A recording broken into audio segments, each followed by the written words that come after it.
Hola, hola amigas y amigos, ¿cómo estáis? Bienvenidos a una nueva edición de Fuera de Juego, el programa donde vais a encontrar el análisis más reposado, más sosegado, sobre todo de lo que ha sucedido esta semana en la Liga de Campeones. Y una reflexión, ¿cómo nos gustan las eliminatorias a mata-mata, las eliminatorias en las que no hay mañana y qué aburridas se me hacen a mí la fase de Liga? Vamos a ver si mis amigos piensan lo mismo. Arranca Fuera de Juego.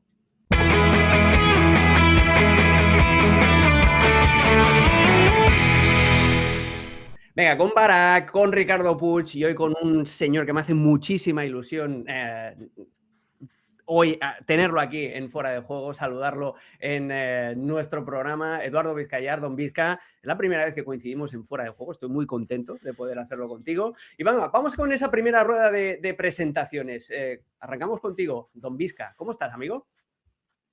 ¿Cómo están, compañeros? Bueno, un placer. Si me convocan acá, yo estoy. Yo soy de los como Palomo, de los vintage de Fuera de Juego. Así que tengo un recorrido importante dentro de este nombre, dentro de este club, podemos decir. Así que muy contento de estar Qué con grande. ustedes. Siempre es bueno que el hijo pródigo vuelva a casa, los que no se mueven nunca de esta zona, de la que también es su casa, como diría Florentino Pérez. Barak Feber, ¿cómo estás, amigo?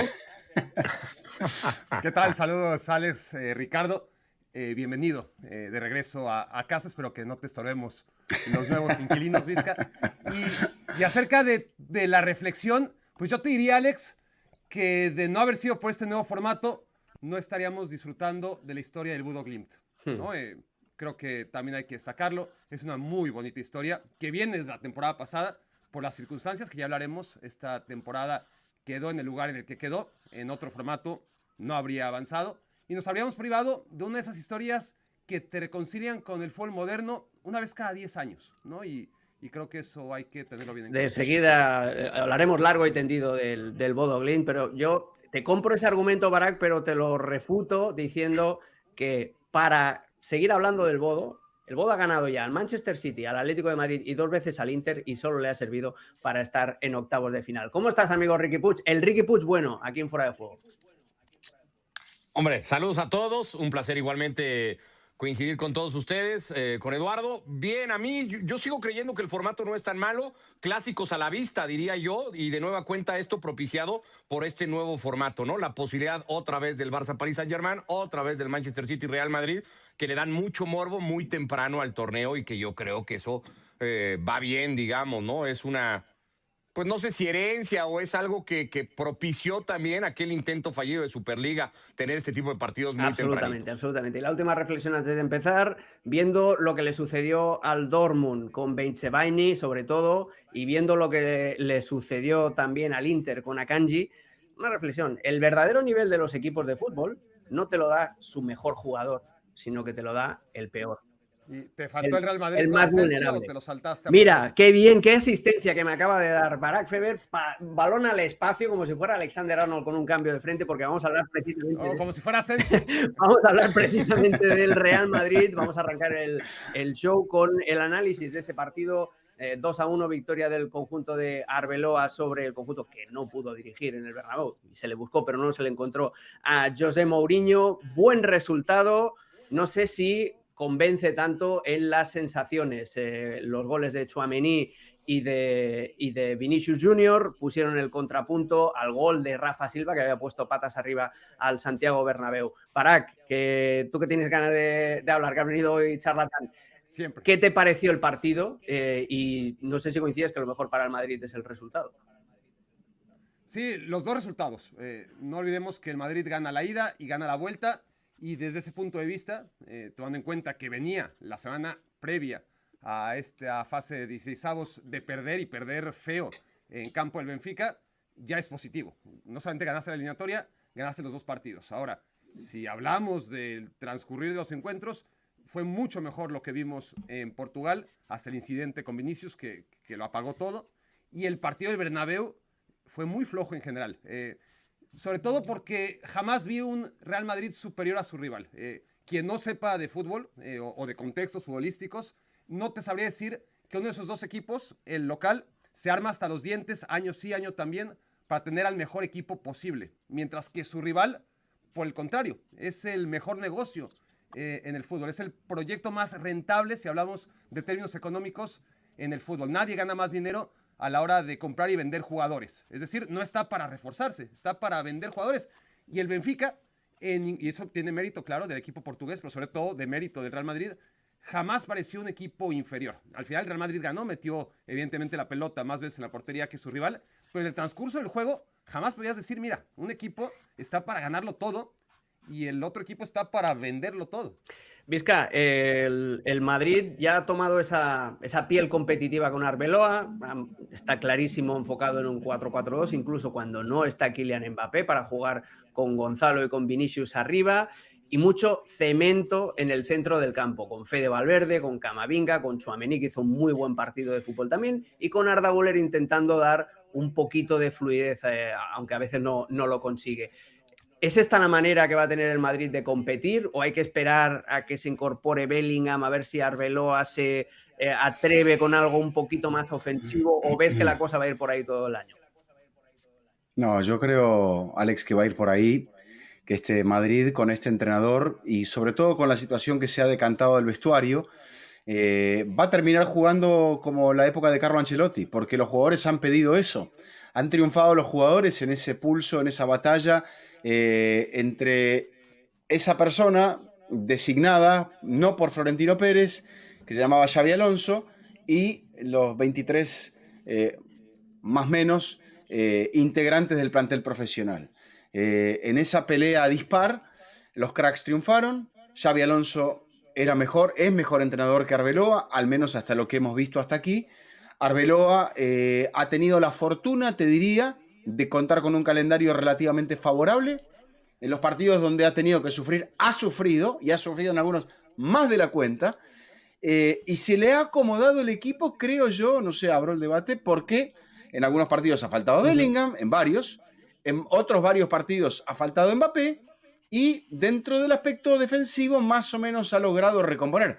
Aunque se vio el otro día, con las cartas bastante justas, Osasuna le hizo bastante daño, más allá de que la parroquia blanca discutiera si había sido, para mí una discusión inerte, si había sido penal o no de Courtois sobre Ante Budimir. A nivel de juego colectivo al Madrid le sigue faltando, no tiene esa fluidez, no domina el partido a través de la posesión de la pelota, ni marca tampoco el tiempo del mismo a través del balón, pero sí que sigue sobreviviendo, Ricardo, a partir de futbolistas individuales, a partir de rendimientos, a partir de momentos. El que no cambia nunca es Thibaut Courtois, que volvió a salvar al Real Madrid, sobre todo en la primera parte, con un par de manos sensacionales.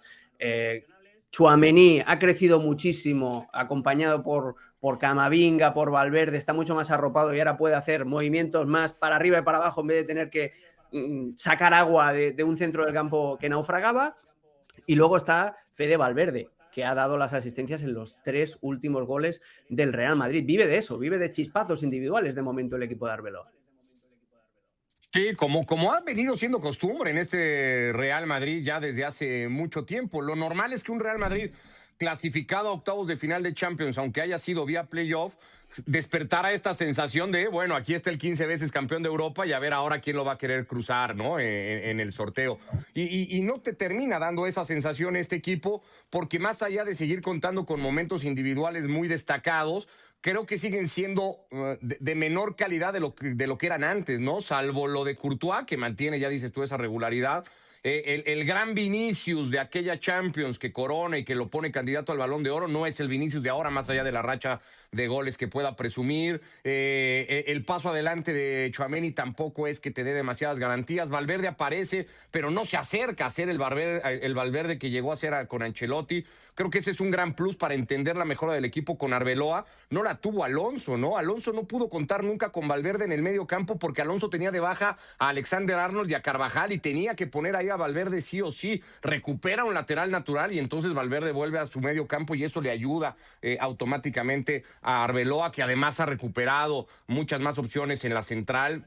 Tampoco las tuvo Alonso, no tenía a Rüdiger, no tenía a Hausen y todo eso se notaba. Era un equipo que iba mucho más corto de cartas con Alonso de lo que ahora lo está con Arbeloa. Me sigue pareciendo lo mismo, es un Real Madrid muy dependiente de eso que dices tú, de chispazos, pero insisto, chispazos que no son ni siquiera tan buenos o de tanta calidad como los tenía antes. Creo que en Madrid clasifica, pero deja muy claro que está lejísimos de poder ser un aspirante serio en esta Sí, porque ni competición. siquiera dio imagen de Barak solidez defensiva, en el sentido de que Courtois tuvo mucho trabajo y que daba la sensación también que el Benfica, con una mejor toma de decisiones en el último pase, en la última acción, hubiera podido generar incluso más oportunidades. Hablabas de Raúl Asencio, que seguramente, aparte del susto que sufrió y de tener que ser evacuado en camilla, pero tuvo un partido otra vez muy justito. Ahí el Real Madrid también tiene un problema en la zona central.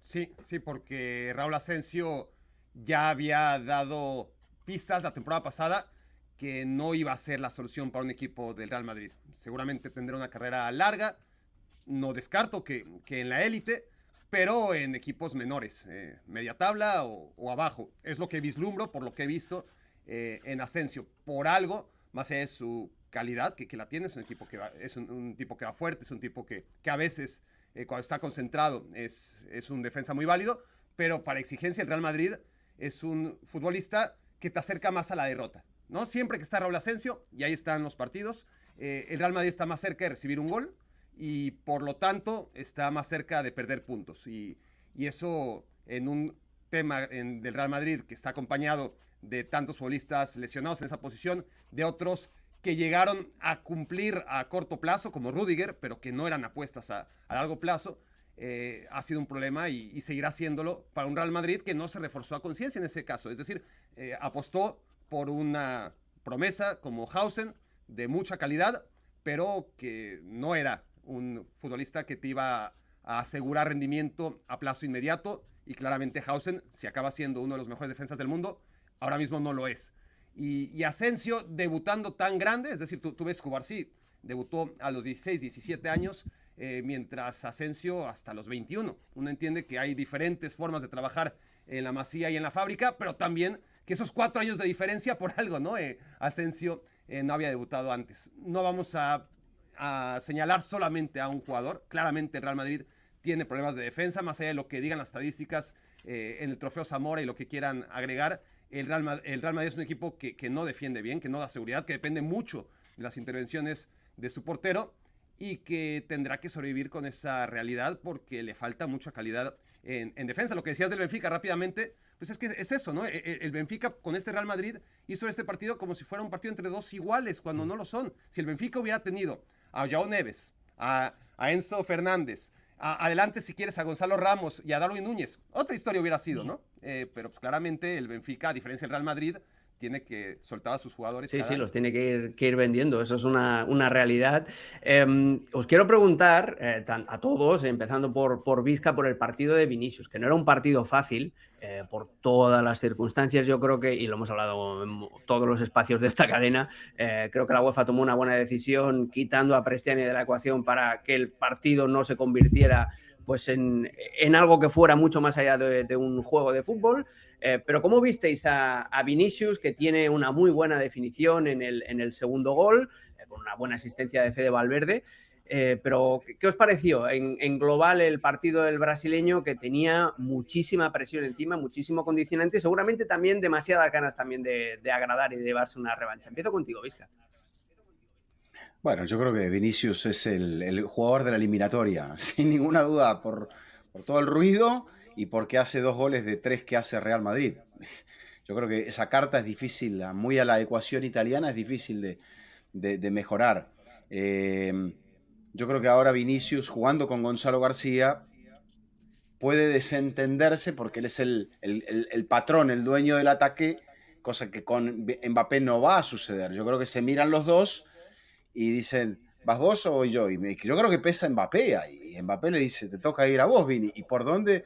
Lo sabes muy bien, Alex. ¿Por dónde generalmente llegan los problemas para Real Madrid? Y llegan por el lado de su sector izquierdo de la defensa. Entonces, pero en ataque, Vinicius es una carta ganadora y se vio en la serie. Sí, tienes toda la razón en eso. Además, íbamos hablando, el Benfica salía muy bien por la banda derecha porque sabía que Vinicius no te iba a presionar. Álvaro Carreras muchas veces estaba muy arriba, estaba prácticamente como delantero centro y luego en la transición sufría, Camavinga a veces se quedaba que no sabía Y dónde eso es ir. que ahora está Camavinga, claro. Camavinga estaba como yo, el gif ese de John Travolta que no sabe a dónde ir, porque claro, si voy para adelante me gana la espalda, pero si voy a la espalda dejo a un jugador que reciba libre, por ahí se le hacía el... Es lógico, la defensa sufre cuando los medios tampoco hacen su tarea. Por eso el partido de la ida fue mucho más cómodo para el Madrid, también porque Benfica jugaba un poco a lo Mourinho de llegar con vida al Bernabéu y llegó bastante herido al Bernabéu, con lo cual tenía que ir a proponer algo más en el Bernabéu, cosa que no pudo sostener en el Y lo hizo tiempo. muy bien además el Benfica, porque metió a Richard Ríos como falso hombre de banda derecha. Richard Ríos interiorizaba mucho su posición precisamente para eso, para arrastrar a Camavinga, para hacerlo dudar y para generar esos desajustes en la banda. Pero volviendo a Vinicius, Ricardo, ¿qué te pareció el partido y qué te pareció la definición? A mí me parece buenísima. Es una definición al estilo Romario, prácticamente sin cargar el pie y dándole con el exterior. Sí, el gol me parece que es exquisito, que es una definición soberbia, que es un golazo de Vinicius, que está en su mejor racha goleadora como madridista. Si no estoy mal, son marcando en 5 de los últimos 6 partidos del Real Madrid, una racha que no le habíamos visto, pero yo vuelvo a lo que decía al principio. Me parece que esta mejora de Vinicius, porque Vinicius era un futbolista muy a la baja o había sido un futbolista muy a la baja en su rendimiento al comienzo de temporada, digamos que es uno de los que más quedan a deber bajo la gestión de Alonso, sumado a todo lo de aquel clásico que ya también hemos hablado por un lado y por el otro. Mejora, evidentemente, es ahora un mejor futbolista, pero todavía muy lejos de la mejor versión que hemos visto de Vinicius con el Real Madrid, ¿no? Esa que de la mano de Vini terminó ganando la Champions de hace un par de años y que lo ponía para muchos como un candidato muy fuerte a ganar el Balón de Oro. Bueno, de aquel Vinicius al de ahora, ahí me parece un mundo de diferencia. Creo que es positivo para el Real Madrid que poco a poco vaya acercándose a eso.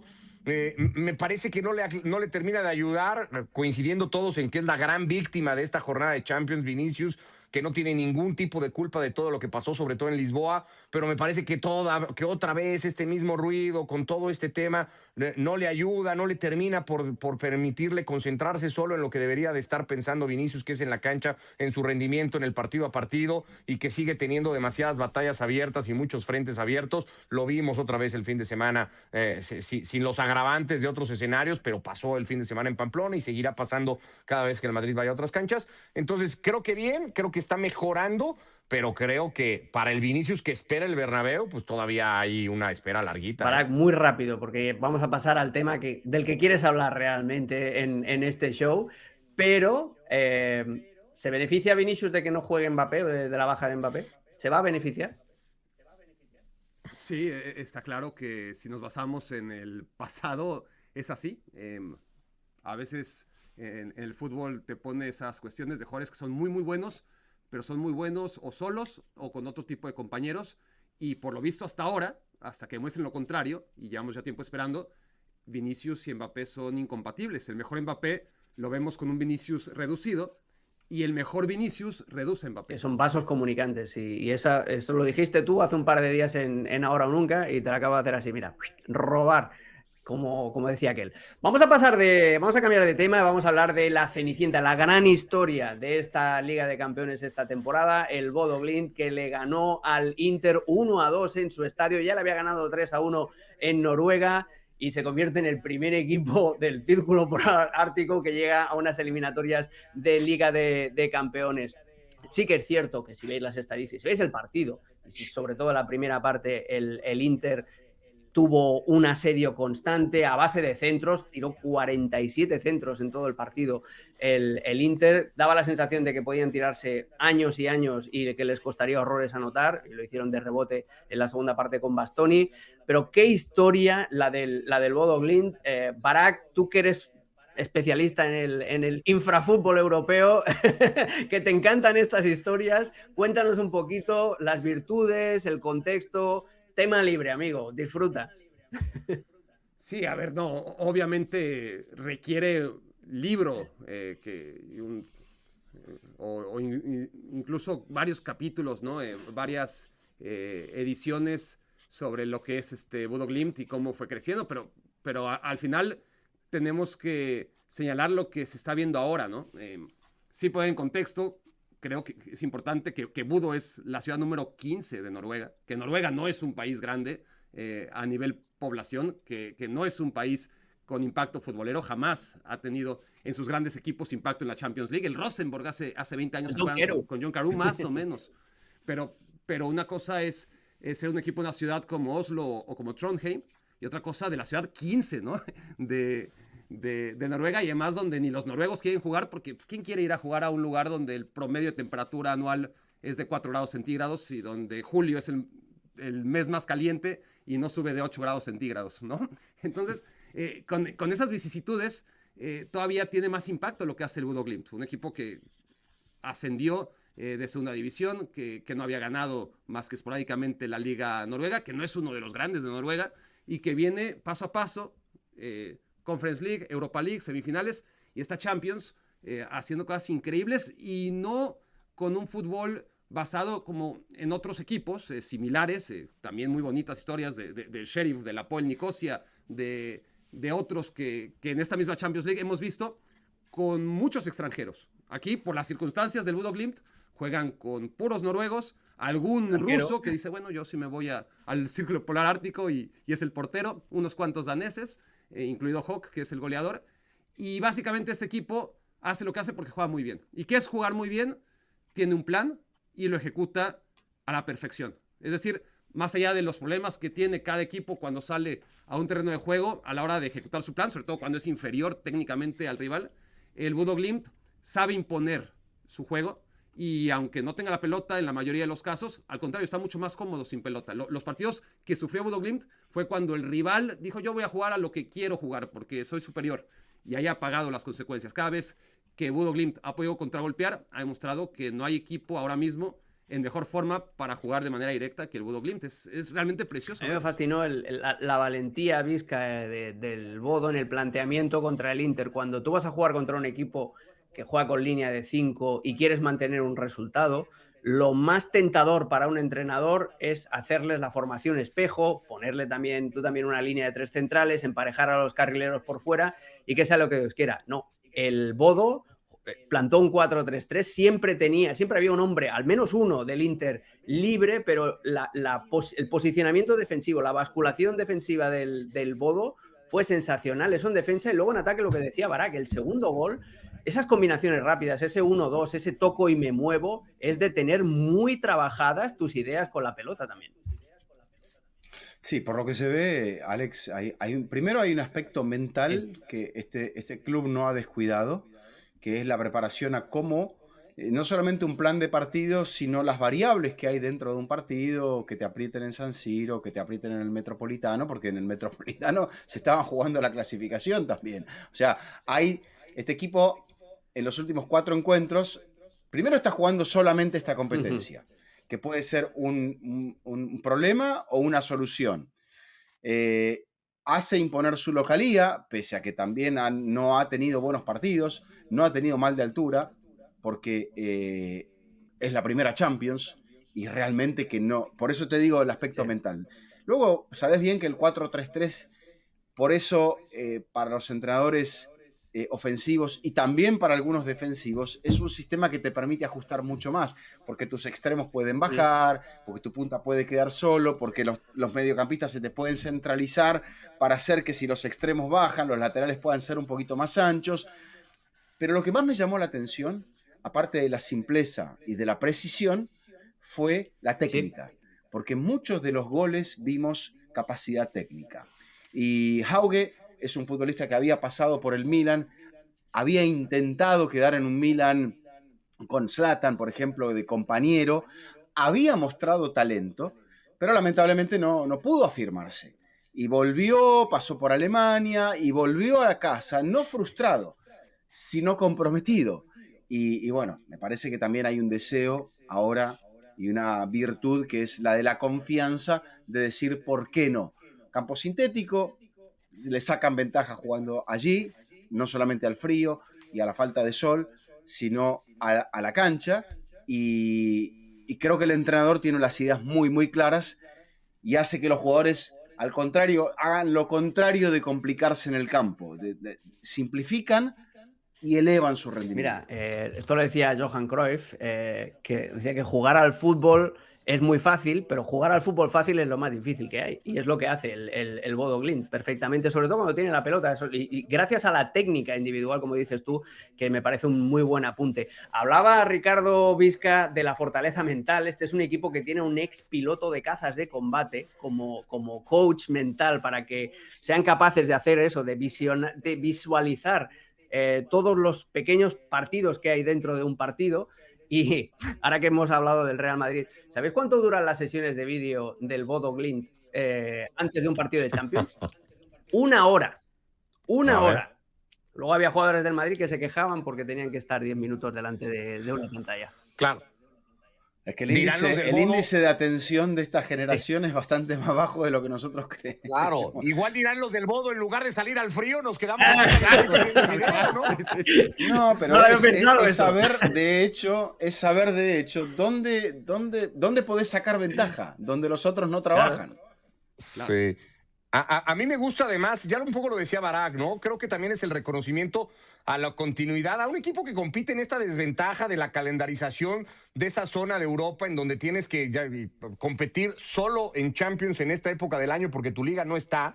Y no es una casualidad, este equipo jugó semifinales de Europa League la temporada pasada, ya había destacado en Conference, ya había ganado un partido en el Olímpico con una actuación soberbia ante aquella Roma que anduvo muy bien en el torneo y que de hecho lo termina ganando. Sí, total. El año pasado semifinales en Europa League lo echa el Tottenham, ahora se mete a octavos de final en Champions ganando en escenarios como el del Manchester City, como el del Atlético de Madrid, echando ahora al Inter, subcampeón europeo.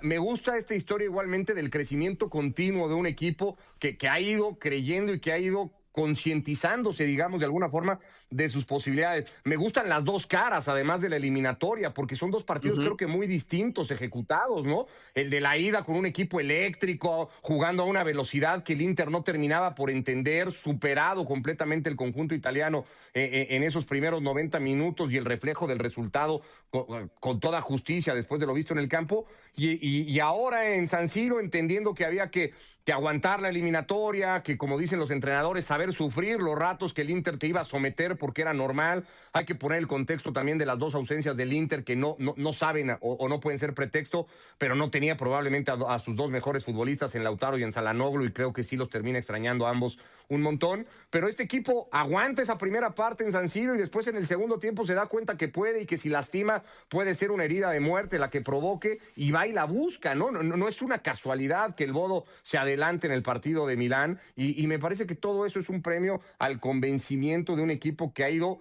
viendo cómo temporada a temporada va creciendo sus posibilidades europeas. Tiene que contar con ese puntito de suerte que necesitas, la inoperancia y la asfixia del Inter. En la primera parte, que iban como locos por meter el segundo gol cuando todavía no habían metido ni siquiera el primero, y luego el regalito que les hace a Kanji, que es cuando ya acaba de matar la eliminatoria. Barak, la pregunta es para los tres. Arrancamos con Barak. ¿Hasta dónde creéis que puede llegar este Bodo? Y la reflexión esta que hacía Barak también, de no es como el resto de equipos de estos de Cenicienta, primero porque son de producto local, y segundo, porque tampoco son como la selección irlandesa de hace 10 años, que no juegan solo a defenderse, sino que también saben eso, saben tocar y mover. Sí, es un equipo moderno, es un equipo que presiona cuando tiene que presionar, es un equipo que ya decía Ricardo, ¿no? Y también Visca, mentalmente está muy preparado y se nota, ¿no? Creo que nosotros nos emocionamos más o exteriorizamos más nuestra emoción cuando vemos los goles del Bodo Glimt que los propios futbolistas del Bodo Glimt. Es una suerte de entre que es una cultura fría, ¿no? No es con la cultura latina. Y también, pues, yo creo que están tan trabajados para normalizar lo que está pasando, ¿no? Que tampoco sobrereaccionan a lo que realmente amerita una sobrereacción. Tumbar paso a paso todo lo que venía diciendo Ricardo, ¿no? Desde aquella goleada en contra de la Roma. A mí me maravillaba seguir al Bodo Glimt, sus resultados en la Europa League y ver cómo le ganaba al Olympiacos. A mí me parecía increíble que le ganara al Olympiacos, al Porto, a la Lazio la temporada pasada. Entonces en ese momento jamás pensé que el Bodo Glimt, llegando a la Champions League, después de perder en semifinales con el Tottenham de la Europa League, iba a hacer nada. Honestamente, mi expectativa era nula. Los vi jugar contra el Tottenham el primer partido, muy mala suerte por lo normal, cuando tienes un equipo con mucho más dinero en la cancha, lo normal es que pierdas. El Budo empató ese partido que debió haber ganado, luego perdió contra rivales que supieron dejarle la pelota al Bodo Glimt, la iniciativa, y ahí es donde se le complica al equipo noruego. Contra el Mónaco, por ejemplo, fue uno de sus partidos, contra la Juventus, ese tipo de rivales más cínicos, y ahí está la clave, ¿no? Uno podría pensar, mira, si al Bodo Glimt le toca el Sporting Club, tiene más posibilidades que contra el Manchester City, porque suena obvio, pero a la vez ves los resultados del Bodo Glimt ante ciertos equipos, y te das cuenta que aunque tiene opciones mínimas en ambos casos, y aunque siempre acaba imponiéndose por más opciones mínimas que les demos, los grandes resultados del Bodo Glimt son contra aquellos equipos que llegan y proponen y tienen la pelota y atacan y después acaban sufriendo el talento que tiene el Bodo Glimt para las transiciones y para ejecutar en los momentos clave su idea de juego. Depende del Sporting Club, si es al final el rival, no sabemos si va a ser Sporting o Manchester City, si ha aprendido de las lecciones de las derrotas del Bodo Glimt, o si sale con el error de pensar, nosotros somos los mejores, nosotros vamos a salir a proponer, y si sale con esa idea el Sporting Club, siempre y cuando sea el rival del Bodo Glimt, entonces me parece que hay bastante oportunidad de verlo en cuartos de final. ¿Qué opináis vosotros antes de pasar ya al próximo partido? Vizca y Ricardo, ¿ha llegado al techo en octavos de final o a partir de ahora ya es ya lo que sea, bonus track? Yo creo que sí, que es un bonus track, que es vaso comunicante, como decía Barak, de Real Madrid. El que no agarre el Real Madrid o viceversa lo va a agarrar el Bodo. Entonces, pero ya le ganó al City. Quizá era un City con muchas extremadas rotaciones en aquel partido. Le supo ganar a un Atlético explotando sus urgencias. Y me parece que eso es un poco lo que va a encontrar. Yo creo que ahora los rivales leerán un poco mejor, aunque no va a ser nada sencillo enfrentarse a este equipo, sobre todo cuando haya que ir en la ida allí, a Bodo. Entonces, yo creo que va a depender mucho del primer partido, pero si es Sporting, como dice Barak, van a tener más opciones. Yo con el City no lo veo, yo no veo al City tropezando 2 veces con el conjunto noruego, y creo que si son los portugueses habrá más opciones, pero igualmente me parece que el sueño lamentablemente terminará. Lo que sí que está claro es que tiene a todo el mundo, absolutamente a todo el mundo, tifando por ellos en su próxima eliminatoria, independientemente del rival. Lo triste... Aparte, Alex, es que se demuestra que con pocos elementos en el fútbol, si hay sentido de la dirección y voluntad, no importa en qué parte del mundo estés, el resultado te va a llegar. No importa si tenés un buen campo, un campo grande. Acá hay trabajo, hay futbolistas propios, no hay un gran capital, no se genera un gran capital, no se está buscando un gran negocio. Esta es una historia de fútbol. En el cual la suma de las partes siempre va a ser más grande, más importante que una colección de individualidades. Vamos a ver hasta dónde llega, pero yo insisto, para mí me parece una pena que, habiendo hecho toda esta heroicidad, solo les dé, gracias a este formato, para disputar los octavos de final. En octavos de final también va a estar el Atlético de Madrid, que superó su enfrentamiento contra el Brujas. Si uno ve el resultado, dice 4-1, vaya exhibición del equipo del Cholo, pero aquí no estamos para leer el resultado y para leer estadísticas, sino que estamos para desmenuzar un poquito el juego del equipo. Barak, lo habías medio apuntado antes, también se ha hablado de aquí. El Atleti, sí, ganó, goleó, pero la otra G, gustar, queda un poquito más lejos. Que no la necesita, es verdad, obviamente. Es no verdad. Es algo que Tampoco lo persigue, ¿no? Tienes razón. Sí.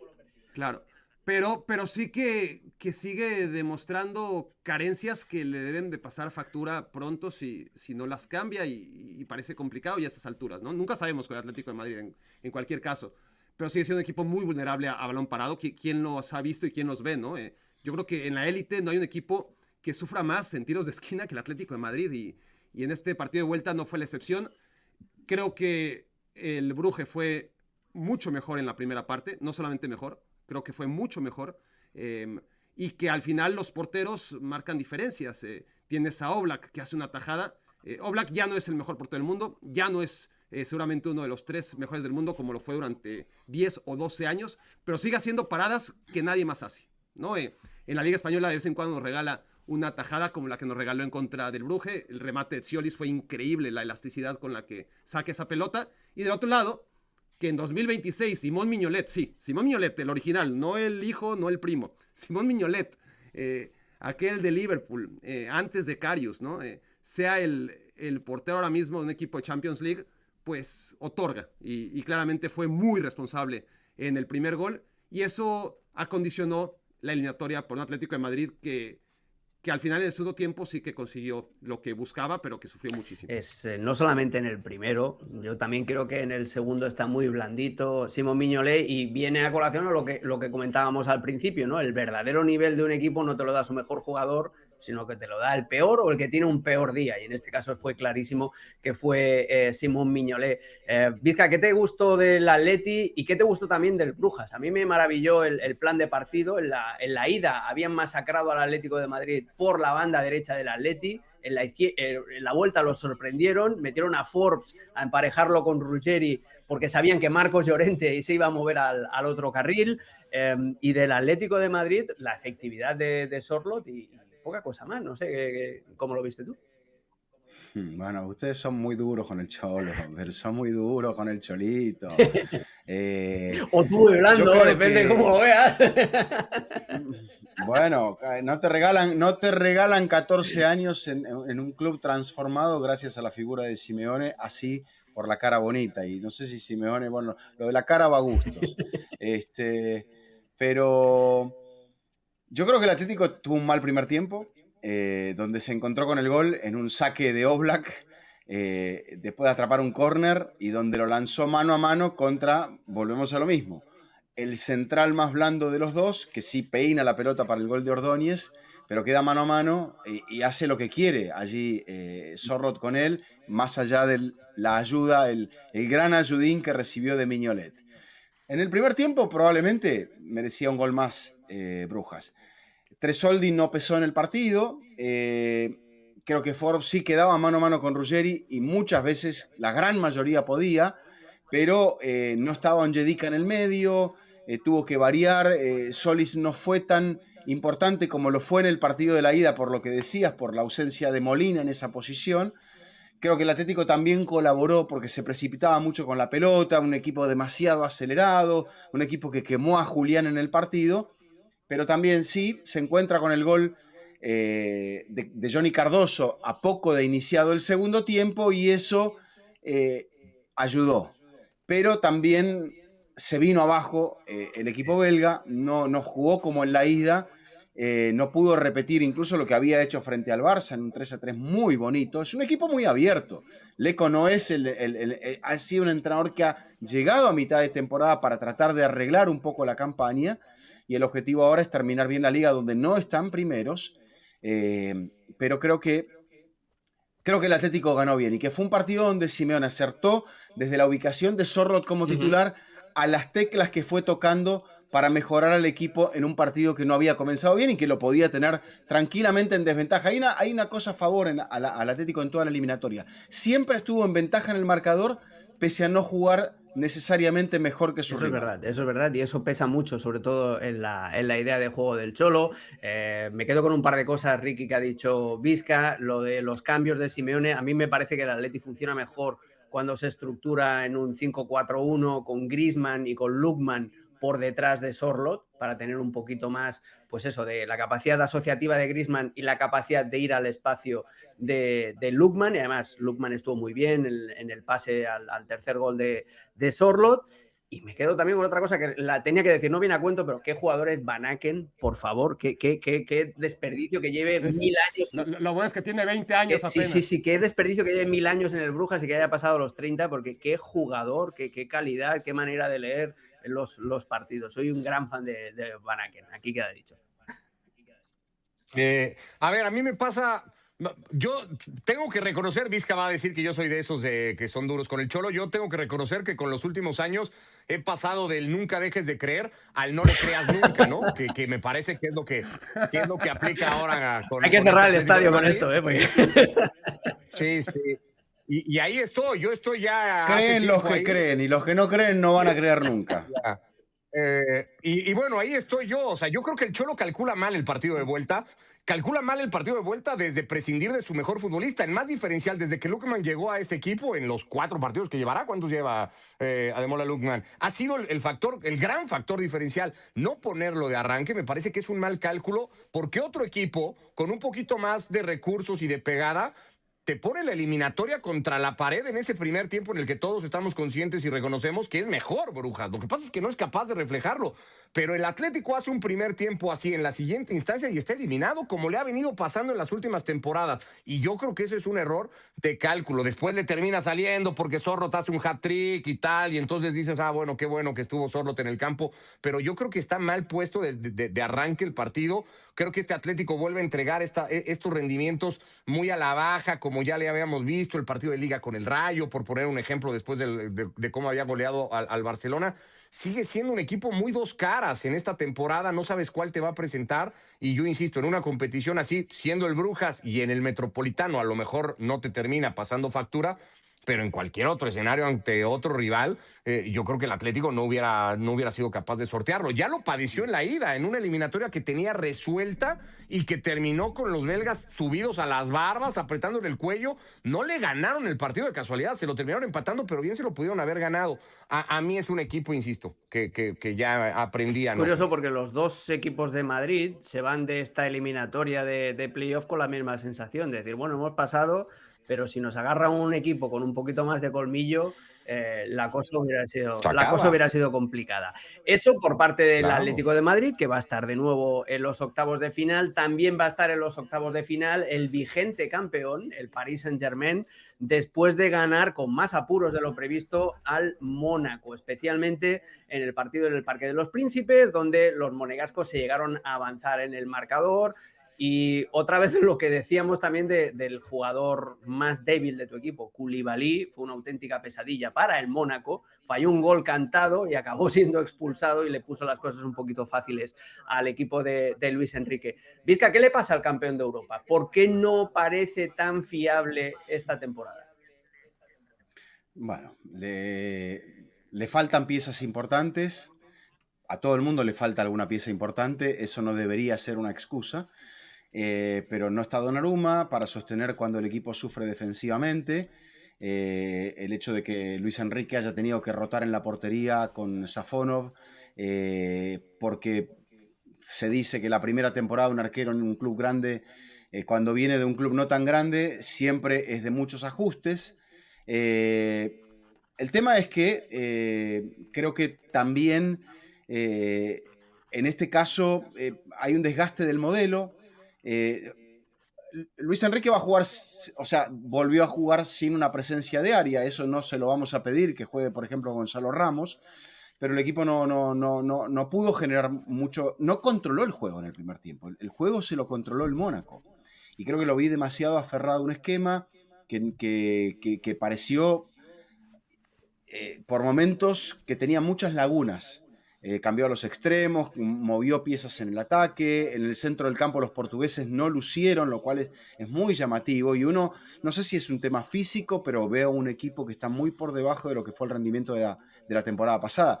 Basta con ver que ante un rival que está octavo en la liga francesa, más o menos como estaba el Brest en la temporada pasada, creo que estaba un poquito más, al Brest lo barrió, le hizo 10 goles en los 2 partidos. Acá jugando casi 75 minutos con uno más, en la última pelota, con uno menos, Wout Faes tuvo la posibilidad de cabeza de mandar al partido al tiempo extra.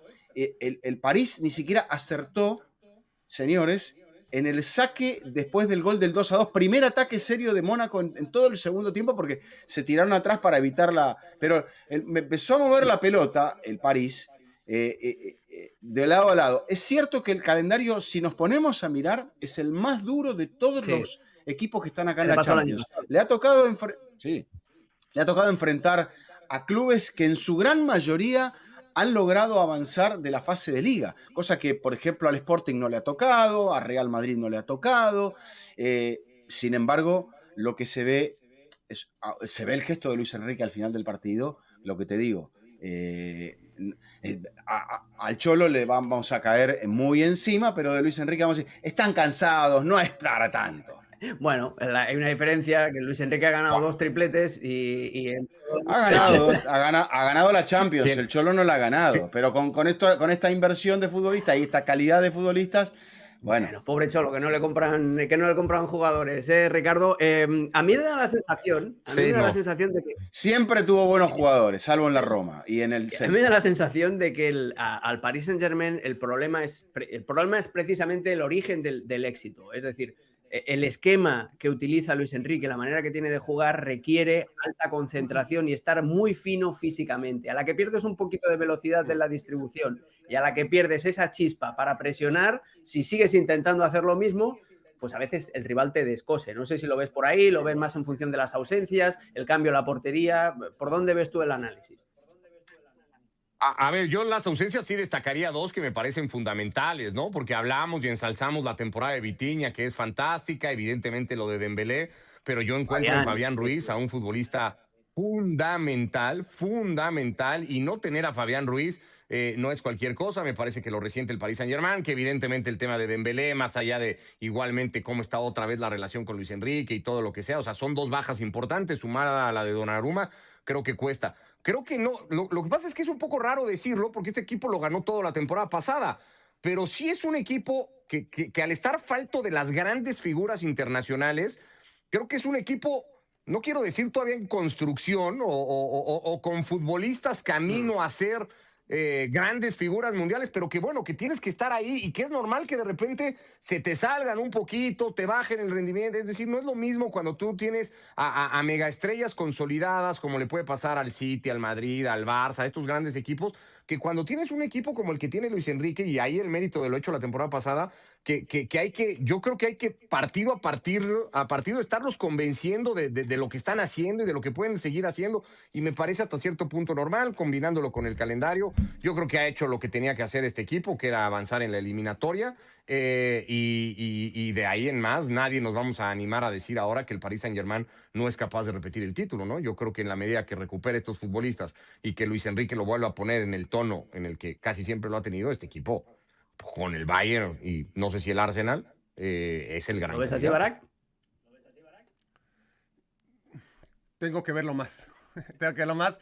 Porque eso el calendario tan complicado que lo ha condicionado, lo seguirá condicionando, ¿no? Dentro de los octavos de final, que ya empieza obviamente a haber un mayor nivel de enfrentamientos, te toca o Chelsea, aquel que te pintó la cara en la final del Mundial de Clubes el verano pasado, o el Barcelona, ¿no? Ya de inicio, como para saber que pase lo que pase, el Paris Saint-Germain va a tener una prueba muy importante. Sí compro lo del cansancio, porque está claro, ¿no? El desgaste del día a día para ganarlo todo y luego no tener el descanso conveniente y jugar el Mundial de Clubes y llegar hasta la final y volver a empezar. Eso tiene que pesar. Compro, porque todo resta, ¿no? No solamente es lo de Donnarumma, pero todo va restando. El momento que atraviesa ahora mismo Nuno Méndez ha dejado de ser propio del mejor lateral izquierdo del mundo, ¿no? Ya ha vuelto a ser el Nuno Méndez que fue antes de 2024. Achraf Hakimi, desde que se lesionó, todavía necesita recuperar su mejor forma. Pacho, que fue maravilloso la temporada pasada, estos últimos partidos no lo está haciendo tanto. Marquinhos, que no fue una maravilla en la temporada anterior, esta temporada mucho menos, ¿no? Está siendo más blandito de lo que suele ser el capitán del Paris Saint-Germain. Y así podemos ir rendimiento individual uno por uno, sobre todo a nivel defensivo, y darnos cuenta que sí, que es natural que este equipo esté pasando por problemas físicos y que a ver si al final, al no tener descanso, no le van a pasar factura. Yo cuando me preguntaban sobre la posibilidad que tenía este Paris Saint-Germain de volver a ganar la Champions League, pues es muy fácil decir que no, porque eso no lo ha hecho nadie más que el Paris Saint-Germain, más que el Real Madrid y el Milan de Saki, ¿no? Por bueno que pareciera este Paris Saint-Germain, ganar 2 Champions League seguidas es muy, muy complicado, exige demasiado y yo no lo veo avanzando mucho más allá. No sé si incluso de octavos de final, no lo veo muy favorito ni ante el Chelsea ni ante el Barcelona. No tiene ese cartel, pero tiene esa incógnita y ese beneficio de la duda de saber si son capaces de recuperar ese nivel que fueron capaces de encontrar el año pasado. Una apreciación, el único que ha sido capaz de ganar en época Champions consecutivas es el Real Madrid. El Milan de Saki lo ganó cuando todavía era Copa de Europa, que esto, ya sabéis, para los amigos de la estadística importa mucho y no te iba a decir amigo de la estadística, no, pana, socio, compañero del alma de la estadística, es nuestro amigo Alexis Martín Tamayo, Mr. Chip, que ya lo tenemos aquí para que nos dé la... Míralo, hola Alexis, ¿cómo estás, amigo? ¿Qué tal? Buenas ¿Todo tardes bien? a todos. Copa de Europa, todo es Buenas. Copa de Europa. Copa de Europa de Campeones, ¿eh? Lo que pasa es que se han inventado ahí la cosilla esa de las Champions, que está bien, está divertida, pero bueno, la Copa de Europa de toda la vida, desde el 55. Sí, señor. Lo paradójico es que cuando le pusieron Champions, dejó de ser una liga de campeones, ¿no? Ya empezaron a meter a los segundos, Es terceros, verdad, cuartos. es verdad. Hay un problema ahí con el Al principio eran solo los campeones también, incluso en las Champions, ¿eh? Había hasta unas rondas previas, justo antes de la liguilla. Recuerdo, por ejemplo, la eliminatoria mítica del año 92 del Barça con el Kaiserslautern. Esta es justo antes de la fase de grupos, el gol de Vaquero en el último minuto cuando el Barça está eliminado. Y luego llega la fase de grupo, que ahí es donde empieza... todavía no era Champions, era el preludio de las Champions, una preparación. Ahí el Barça jugó Sparta Praga, Benfica y el otro equipo no recuerdo cuál era. Benfica, Sparta Praga, el otro no me acuerdo cuál era. El Dinamo de Kiev creo que era. Y ahí se metió primero, iban los dos primeros de cada grupo, el otro grupo era la Sampdoria el primero y jugaron la final. Y los primeros años fueron así, luego ya empezaron a meter a los segundos, luego ya empezaron a meter a los terceros, luego ya empezaron a meter a los cuartos. Este año ya tenemos hasta 5 y 6 en alguna liga y bueno, pues ha cambiado un poquito el cuento. Antes incluso los equipos clasificados para la Champions mediante la Liga tenían que jugar de vez en cuando fase previa. El Barça de Guardiola debuta, o el primer partido oficial de Guardiola es un partido contra el Esconto de Riga, ¿no es? O contra el Esconto Riga en los años 90 jugó una previa con el Barça y el primer partido oficial del Barça fue con del Guardiola fue con el Wisla de Cracovia. De Cracovia, sí señor. Sí. Uh-huh. Bueno, estaba Messi en los Juegos Olímpicos, tuvieron que jugarse la vida sin Messi. Ganaron en casa, perdieron en Cracovia, luego perdieron en Soria con el Numancia, luego empataron en casa con el Racing y ese fue el comienzo del Barça de Guardiola, para que la gente piense que las cosas no son como empiezan, sino como terminan, ¿eh? Yo vi el Barça Cracovia en Beijing. ¿Sí o qué? Barça Cracovia en Beijing. Mira, ayer estuve hablando con Silviño, que esa temporada, la temporada 2008-2009, fue su última temporada en el Fútbol Club Barcelona y me contó que las pasaron canutas en esos primeros partidos, porque ellos tenían una idea muy clara de cómo tenía que jugar el equipo y Guardiola les había inculcado pues esa forma de jugar, pero claro, como los resultados no iban de la mano del juego y además Guardiola era un entrenador novato que acaba de venir de tercera división, pues había muchas dudas en Barcelona, pero a mí me decía ayer Silviño, dice, nosotros estábamos convencidos de que eso iba a terminar funcionando y mira, pues funcionó y mucho además. Además venían de época de relax con Frank Rijkaard. Ese último año anterior había sido muy malo, muy destensionado. Pero no te hemos traído para que nos hables del pasado, Alexis, sino tú vienes a decirnos qué va a suceder en el futuro, al menos cómo pinta el futuro, y el futuro más cercano son los partidazos que tenemos este fin de semana. ¿Por dónde quieres arrancar, socio? Bueno, tenemos un gran fin de semana, ¿eh? Tenemos un clásico en Alemania, tenemos un Roma-Juve por zona Champions. En Inglaterra tenemos un partidazo entre el Arsenal y el Chelsea y en España tenemos el derbi de Sevilla también. O sea que es que hay un montón de partidos este fin de semana. Si quieres empezamos por Alemania, por ese Dortmund-Bayern, porque realmente le llaman clásico, pero hace tiempo yo creo que este partido dejó de ser clásico, ¿no? Porque el Dortmund de los últimos 14 clásicos alemanes ha ganado uno solamente. Y lo ganó fuera de casa. En los otros 13 clásicos son 3 empates y 10 derrotas. En las últimas 6 visitas del Bayern al Westfalen, que me gusta llamarle Westfalen, aunque ahora no sé ya cómo se llama. No sé si se llama todavía Signal Iduna Park o no sé cómo es. Nosotros somos clásicos. Westfalen de toda la vida. Pues allí el Bayern ha sumado 14 de los últimos 18 puntos posibles y no pierde desde hace 8 años. La última vez que el Bayern pierde en Dortmund es un 3-2, marcaron 2 goles Lewandowski, 2 goles Royce y el gol de la victoria lo marcó Paco Alcácer, que tuvo una irrupción en el fútbol alemán tremenda. Su primera temporada en el Dortmund hizo muchísimos goles, pero luego poco a poco se fue diluyendo. Y se juntan o se mezclan dos rachas contrapuestas. El Bayern lleva 13 meses sin perder fuera de casa en Bundesliga. La última derrota fue ante el Mainz en diciembre de 2024. Y si el Dortmund no pierde contra el Bayern, va a sumar un año sin perder en casa. La última derrota en Alemania del Dortmund fue el 8 de marzo de 2025 contra el Augsburgo. Así que, bueno, vamos a ver lo que sucede en este partido, donde tampoco hay gran cosa en juego más allá de la honrilla, ¿no? Porque creo que poca gente dudará de que el Bayern va a ganar la Liga pues con 14, 15, 18, 20 puntos de ventaja, más o menos, ¿no? Esa va a ser la incógnita. Además, el Dortmund viene de pegarse el trompazo, viene de descarrilar en la cancha del Atalanta. Barak, como especialista en Bundesliga, ¿tiene alguna chance o le damos el partido al Bayern? Parafraseando a Mourinho, 0. He estado 1.400 partidos. Nah, hombre, algo más de 0. Algo más de 0 habrá que darle, ¿no? Lo que pasa es que, a ver, matemáticamente, evidentemente está ahí. Hay algo curioso, porque así es el fútbol y de una semana a otra cambia, ¿no? Había, hasta hace poquito, una diferencia abismal entre Bayern y Dortmund, ¿no? Más allá del mérito que tiene el equipo de Kovac de sumar, a pesar de todas las limitaciones que tiene. Cuando el Bayern pierde recientemente el invicto contra el Augsburg y empata en contra del Hamburgo, el Dortmund gana sus 2 partidos y se pone a 6 puntos, que dices, bueno, es una muy buena distancia, y uno empezaba a ver, bueno, si esta semana, o sea, la que acaba de pasar, el Dortmund gana su partido, el Bayern pierde contra el Eintracht, se ponen a 3 puntos, y si luego en el Clásiker el Dortmund le gana, si mi abuela tuviera ruedas, se ponen a 0. Claro. Bueno, pero a ver, de acuerdo, es una falacia, pero estuvimos ante ese escenario en el que si el Bayern perdía contra el Eintracht y el Dortmund le ganaba al RB Leipzig, enfrentaban ahora mismo 2 realidades totalmente distintas en las que un equipo estaría a 3 puntos del otro, ¿no? La realidad es que de todas formas hubiera sido un espejismo, que aún en ese escenario el Bayern Múnich tiene mucho mejor equipo y sobre todo mucha mayor mentalidad, porque esa es la gran diferencia. El Bayern siempre ha tenido mejor equipo que el Borussia Dortmund. Ahora, ha estado acondicionado mentalmente para imponerse al Borussia Dortmund, no siempre. Y el gran mérito del equipo de Kompany es que juega cada partido como si no hubiera ganado nada.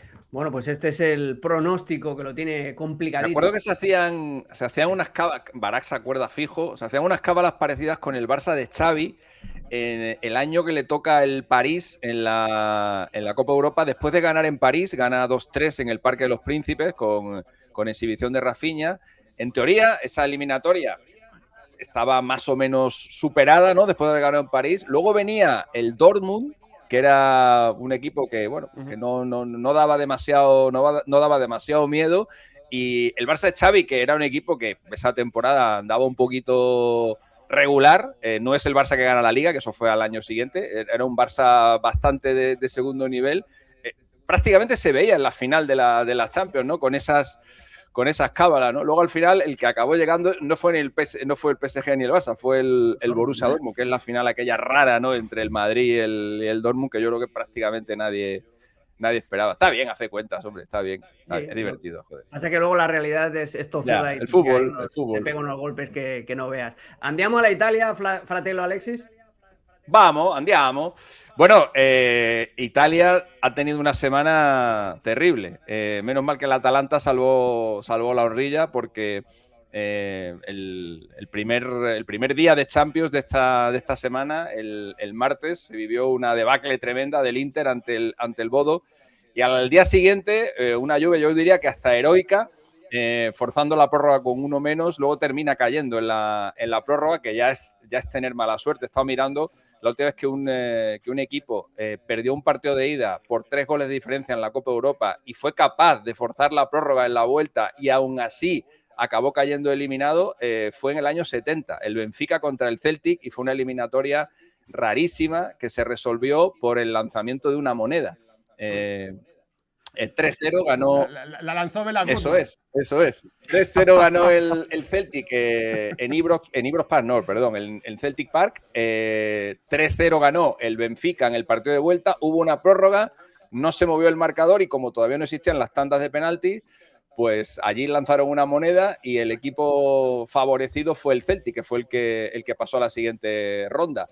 Y en 20 días a la Juve se le ha ido la Copa Italia, eliminado la semana pasada, se le ha ido la Champions League, y además, después de enlazar 3 partidos seguidos sin ganar y 2 derrotas consecutivas contra Inter y Como, se ha quedado fuera de la zona Champions en la Serie A y ahora está en el balcón avistando una posible tercera derrota consecutiva, que es algo que a la Juve no le pasa en Serie A desde abril de 2003, cuando perdió al hilo contra Lazio, Sassuolo y Napoli. La Roma, por su parte, en caso de victoria, podría dejar a la Juve a 7 puntos de la zona de Champions League. La última vez que la Roma estuvo en la Copa Europa y no estuvo la Vecchia Signora fue en la temporada 2010-2011 y justo a la temporada siguiente fue cuando empezó ese reinado interminable de la Juve, que terminó ganando 9 scudettos consecutivos. Y hay que decir que hay un Roma-Juve icónico de hace 4 años, en enero de 2022, que acabó 3-4, pero a partir de ahí hemos vuelto a lo normal, hemos vuelto a los cauces habituales y en los últimos 7 duelos entre los dos solamente ha habido 11 goles. Prácticamente el que marca termina ganando el partido. Ricardo, la Juve, ¿qué le ha pasado? ¿Qué tiene que hacer de aquí a final de temporada? ¿Cómo se puede arreglar ese desastre? No sé si tiene un arreglo para esta misma temporada, ¿no? Yo creo que es un equipo que se tiene que reinventar, que va a tener que pensar en refuerzos. Me parece que se ha quedado sin futbolistas, pues no sé si referentes que lo puedan ayudar a salir de este momento. Y enfrente está un proyecto, el de Gasperini ahora con la Loba, que me parece muy serio y que yo veo con muchas más posibilidades de ganar el Un partido. Gasperini que está más amarrategui de lo que estaba en la Atalanta y que le ha dado, Sí, le ha dado bastantes puede ser. resultados. Sí. Alexis, vámonos al derbi de Londres semanal que tenemos en la Premier League.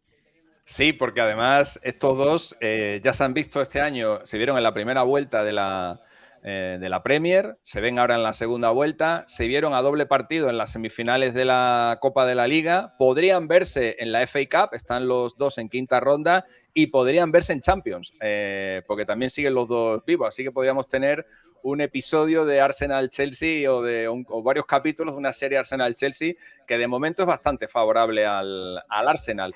El Chelsea ha jugado 5 partidos de Premier League en campo de un Arsenal líder, solamente ganó una vez, en los otros 4 sumó un empate y 3 derrotas, pero hay que decir que el Chelsea es el equipo en la historia de la Premier League que más veces ha ganado en campo de un líder.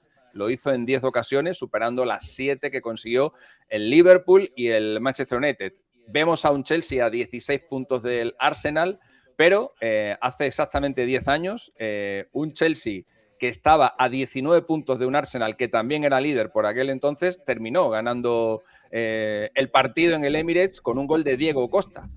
Un Chelsea que llegó a aquel partido como 14º, que es algo muy del Chelsea, ¿no? El hacer el trabajo difícil fácil y cuando todo el mundo piensa que va a ganar, pues terminan palmando. Hablaba de los derbis que había entre estos dos equipos esta temporada, de momento van 3 y el Arsenal ya le ha ganado 2 veces al Chelsea. De hecho, en los últimos 12 partidos oficiales que ha jugado el Chelsea solamente ha sufrido 2 derrotas y las 2 han sido contra el Arsenal. La última vez que el Chelsea perdió 3 partidos en una misma temporada con el Arsenal fue la temporada de los Invencibles, la temporada 2003-2004, y se van a cruzar 2 jugadores que este año, al menos en los derbis de Londres, la están partiendo, que son Eberechi Eze y Joao Pedro. Si miramos los 30 partidos de Premier League que ha habido hasta el momento entre equipos de Londres, son ellos dos los que han marcado más goles en esos encuentros con un total de 6, aunque es verdad que a ese no se le da demasiado bien el Chelsea. Son 12 enfrentamientos oficiales los que ha tenido a lo largo de su carrera, también muchos años en el Crystal Palace, y solamente le ha conseguido hacer un gol. Vizca, una clave para cada equipo. Si quiere ganar el derbi de Londres, ¿el Arsenal tiene que hacer esto o el Chelsea tiene que hacer lo otro? Yo creo que por el lado del Arsenal, más que nada, la efectividad ofensiva para aprovechar un equipo que le va a dar cosas. Creo que este Chelsea, los dos vienen descansados, o sea que no han tenido encuentro entre semana. Y también para el Arsenal ya está en la recta final, le quedan 10 partidos para ver si puede volver a ser campeón. En el caso de Chelsea, justamente pasa por eso, ¿no? Por no tener desconexiones defensivas, por estar atento. Sabemos el cambio de entrenador, que todavía le da algunos partidos buenos y otros no tan buenos, pero en Liga viene con una buena racha de no perder en los últimos partidos, pero viene perdiendo puntos. Eso sí, igual sabe la Premier que seguramente, como decía antes Alexis, el 5º lugar va a ser bueno para llegar a la Champions. Bueno, y yo agregaría que Rossignol salga con 12 jugadores y Así compensa lo que- previene la expulsión de cada partido, ¿no? Y así no se descompensa el equipo. Exactamente, habrá que modificar el reglamento. Habría que modificar también el reglamento de fuera de juego para que durara un poquito más, porque nos hemos quedado sin tiempo. Pero amigos, muchísimas gracias por la charla. Alexis, Ricardo, Vizca, Barak. Hoy no hemos tenido a Fernando, que se cayó de la convocatoria, pero enseguida volveremos. Y ojito, porque se vienen cositas chulas en el mes de marzo, os lo podemos prometer. De momento, muchísimas gracias por el repaso a esta jornada de Champions, por este vistazo rápido que le hemos echado al fin de semana. Nos vemos la semana que viene con más Fuera de Juego.